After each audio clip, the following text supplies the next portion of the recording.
नहमदुहु व नुसल्ली अला रसूलिहिल करीम। आऊज़ु बिल्लाहि मिनश शैतानिर रजीम। बिस्मिल्लाहिर रहमानिर रहीम। क़ाल अल्लाहु तबारक व तआला फ़िल क़ुरानिल मजीद। बिस्मिल्लाहिर रहमानिर रहीम। या अय्युहल्लज़ीना आमनू इज़ा नूदिया लिस्सलाति मिन यौमिल जुमअति फ़स्अऊ इला ज़िक्रिल्लाहि व ज़रुल बैअ ज़ालिकुम खैरुन लकुम इन कुंतुम तालमून।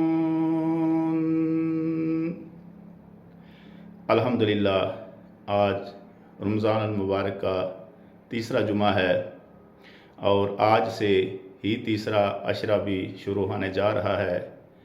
हमारे यहाँ आज 20वां रोज़ा है।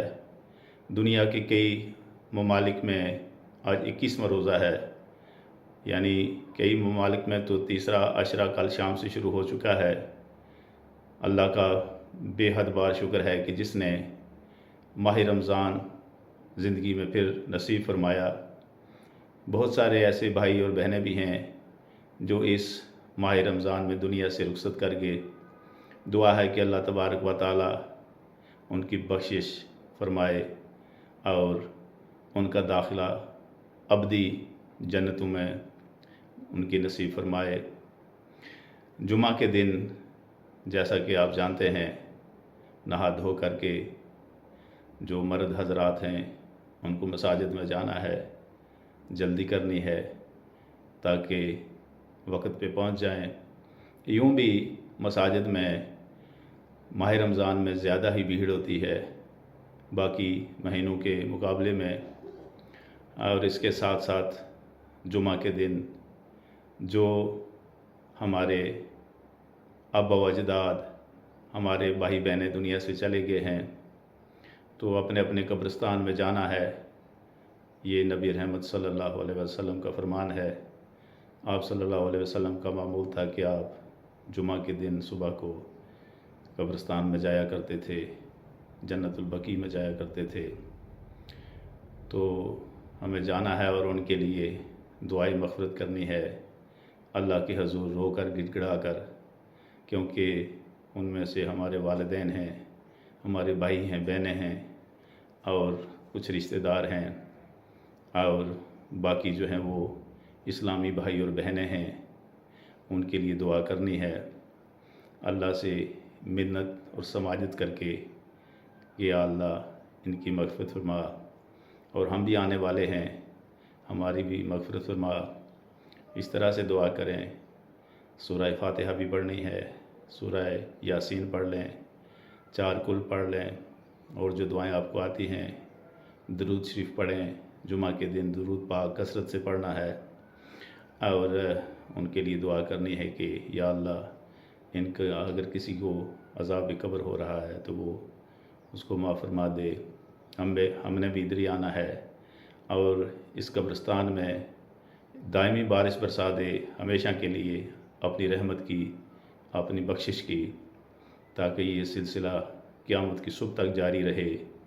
जो भी उस कब्रिस्तान में जाए अल्लाह तबारक व तआला उस पर रहम फरमाए, क्योंकि कायनात की हर एक चीज़ अल्लाह तबारक व तआला के रहम की मोहताज है। अल्लाह ताला किसी का मोहताज नहीं। अल्लाह तबारक व तआला गनी है, सभी बंदे उसके मोहताज हैं।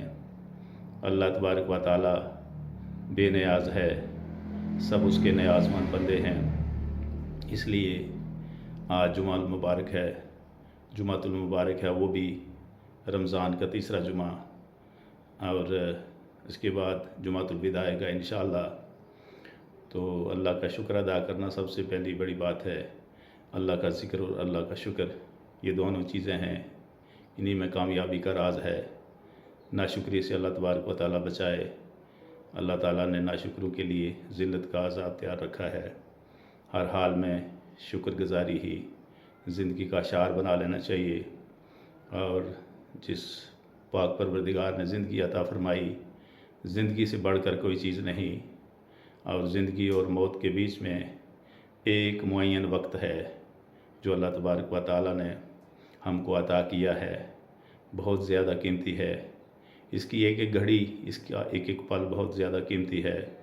اگر اللہ کی یاد میں گزارا جائے، ایسے کام کیے جائیں جن سے فلاح عام ہو، لوگوں کا فائدہ ہو، خاص کر غربا اور مساکین کا، ان لوگوں کا فائدہ ہو جو محتاج ہیں، جو کلاش ہیں، غریب ہیں، مسکین ہیں، جن کو 2 وقت کی روٹی نہیں، ان کے لیے اتنا دے دیں اپنی حیثیت کے مطابق۔ اللہ تبارک و تعالیٰ نے کسی جان پر اس کی استعداد یا اس کی طاقت سے زیادہ کبھی بوجھ نہیں ڈالا۔ ہمیں اتنا ہی دینا ہے جتنی ہماری استعداد ہے۔ دنیا اور کائنات کی ہر ایک چیز کو صرف اللہ کی ذات ہی ہے جو روزی دیتی ہے۔ کوئی انسان کسی کو روزی نہیں دے سکتا، کیونکہ انسان خود ہی محتاج ہے۔ جو خود محتاج ہو وہ دوسرے کی حاجت روائی کیا کر سکتا ہے؟ لیکن پھر بھی اللہ تبارک و تعالیٰ کا حکم ہے کہ جس کو جتنی استعداد ہے وہ اس کے مطابق، جو آپ سے کم تر ہیں، جن کے پاس آپ سے کم ہے یا جن کے پاس کچھ نہیں ہے، ہاں جان تو سب سے بڑی چیز ہے، جان ہے تو بہت کچھ ہے، لیکن اس کے باوجود بھی اس جان کو سپورٹ کرنے کے لیے بہت ساری چیزوں کی ضرورت پڑتی ہے، کھانے کی، پینے کی، پہننے کی، رہنے کی۔ یہ تو ضروری چیزیں ہیں نا، یہ ناگزیر ہیں، ان کے بغیر کوئی بھی ذی روح زندہ نہیں رہ سکتی۔ ہم نے گھر میں اگر جانور پالے ہیں تو انہیں بھی ہم وقتاً فوقتاً روٹی پانی دیتے ہیں، چارہ دیتے ہیں، خوراک دیتے ہیں، غذا دیتے ہیں، تبھی تو وہ زندہ رہ سکتے ہیں۔ ہر زندہ چیز کو ضرورت پڑتی ہے۔ ہوا تو اللہ تبارک و تعالیٰ نے مفت فراہم کر دی۔ پانی بھی گاؤں میں عموماً مفت ہی ہے، شہروں میں اس کا ہے کرایہ وغیرہ، لیکن باقی جو طعام ہیں یا مشروبات ہیں باقی، ان میں تو خرچے کی ضرورت آتی ہے، پیسے کی، مال و متاع کی ضرورت آتی ہے۔ اور بہت سارے لوگ ایسے ہیں کہ جو دانے دانے کو ترستے ہیں، لقمے لقمے کو ترستے ہیں۔ تو جو امیر ہیں یا اللہ تبارک و تعالیٰ نے جن کو دیا ہے، ان پر یہ فرض عائد ہوتا ہے کہ وہ ان کی مدد کریں۔ سب سے پہلے اپنے قرابت دار، اپنے پڑوس میں ان کا زیادہ حق ہے۔ ایک پڑوسی کا دوسرے پڑوسی پر بہت زیادہ حق ہے، گویا کہ ایک رشتہ داری کے کسی رشتہ دار کے برابر جیسا ہی لگ بھگ اتنا حق ہے۔ تو لہٰذا اپنے قرب و جوار میں، اپنے گرد و نواح میں جو غربا و مساکین ہوں، سب سے پہلے ان کی مدد کرنی ہے۔ اس کے بعد رفتہ رفتہ اگر کسی کو استعداد ہے تو پھر وہ ان کو بھی دے سکتا ہے، جو دور دراز کے رہنے والے ہیں۔ رمضان کے مہینے میں بہت سارے لوگ آتے ہیں، گھروں میں آتے ہیں، اس میں بہت سارے تو ایسے ہیں جو دکھنے بھی لگتا ہے کہ یہ مساکین ہیں، ان کے پاس کچھ نہیں ہے، بالکل نزار ہیں، کمزور ہیں، خواتین ہیں، مرد ہیں، بزرگ ہیں، کچھ جوان سال بھی ہیں لیکن اپاہج ہیں، کسی کو ٹانگ نہیں، کسی کو بازو نہیں، کسی کو کوئی اور پریشانی ہے۔ تو لہٰذا یہ حق بنتا ہے ان لوگوں کے اوپر جن کو اللہ تبارک و تعالیٰ نے جسمانی طور پر بھی ٹھیک ٹھاک رکھا ہے اور مال و دولت بھی ان کو دی ہے، کیونکہ اللہ کا فرمان ہے کہ یہ مال و دولت صرف امیروں میں ہی نہ گردش کرتا رہے۔ یہ زکوٰۃ اسی لیے رکھا، 2.5% اس لیے رکھی کہ یہ مال کا ایک ایسا حصہ ہے جو کہ غربا اور مساکین کا ہے، تاکہ وہ بھی اپنی روٹی روزی کا بندوبست کر سکیں، وہ بھی جی سکیں۔ تو آج کی بات یہاں پہ ختم کرتا ہوں۔